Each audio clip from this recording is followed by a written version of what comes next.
Here's some tips just for your arm bars. A lot of times you see people, they just come straight back here and their legs will be real far apart.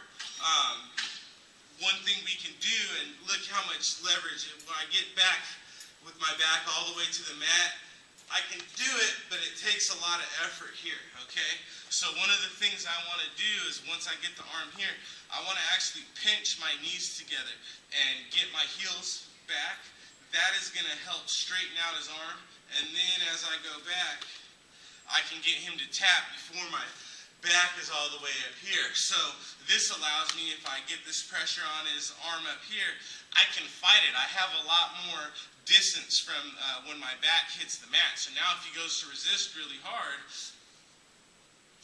it's a lot easier for me to use my back muscles if I am in a position where I'm actually trying to muscle the arm, which is the case with beginning students. You generally want to use leverage when you can, but everyone knows that some of that stuff goes out the window when you're tired and or a beginning student.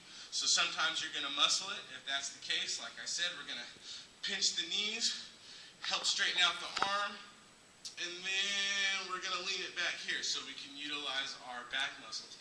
Now, another thing we can do is once we do our throw and we step over, we can hug the person's arm so we can use this bone to slide up their arm. So as he goes to resist and I hug this in, I can use this to slide up his arm, and that'll help me straighten it out.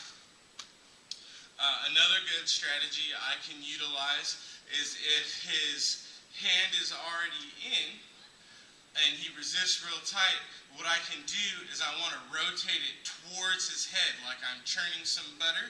So I'm going to not just use my arms, which I can probably get it to go if I just use my arms, but I have to work a lot more for it. So he holds in nice and tight. I get this grip, I keep it close to my body, and then I lean towards his head, and then I lean back and over. And the arm bar comes on real quick, and I'm having his elbow right under here. It's pivoting off my leg here. So he grabs in nice and tight. I bring this in, and now I lean with my body this way, and I lean back over this way, and that's going to get the arm to straighten out. Another thing we can do is once I utilize this position here to scoot back, one of the reasons I like it is if I have a particularly strong individual and they're able to pull their arm in and bend it, well, I'm already here set up for the bicep crush. I have my arm here and the bend of his elbow, so he's pulling real hard. I want that. He's getting it in nice and deep.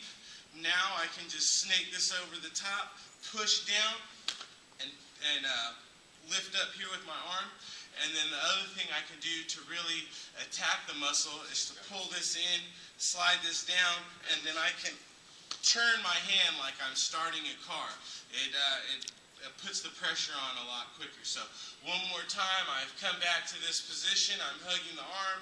Oh no, he's really strong. He brings it in and he pulls. I just slide my arm back into the crease of his elbow here, and then I'm just going to push down right here on his wrist, and I'm going to lift up with my right arm. That'll get it to go. Or I can slide this back, and then I'm going to turn my right fist like I'm starting the car, and that will also allow me to apply pressure on the bicep crush right there. Okay, so one more time, just to recap.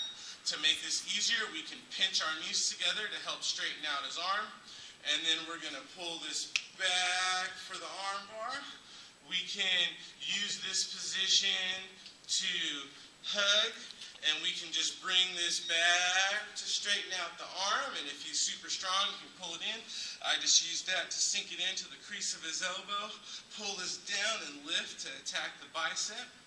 And now if he's really in tight here, I can grab the wrist and use my body to lean to one side and then lean back over to the other.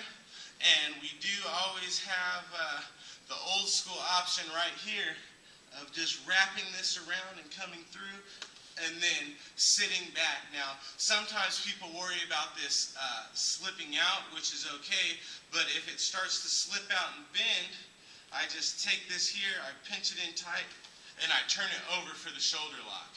So again, If people go to wrap this over and he goes to start pulling it out, well, that's fine. That helps me out. Now I can sit here, use my chest to try to trap it, and I can even reinforce with this hand here and just push over on the elbow right there, and that'll be a good shoulder crank. So hopefully these tips help you out with your arm bar.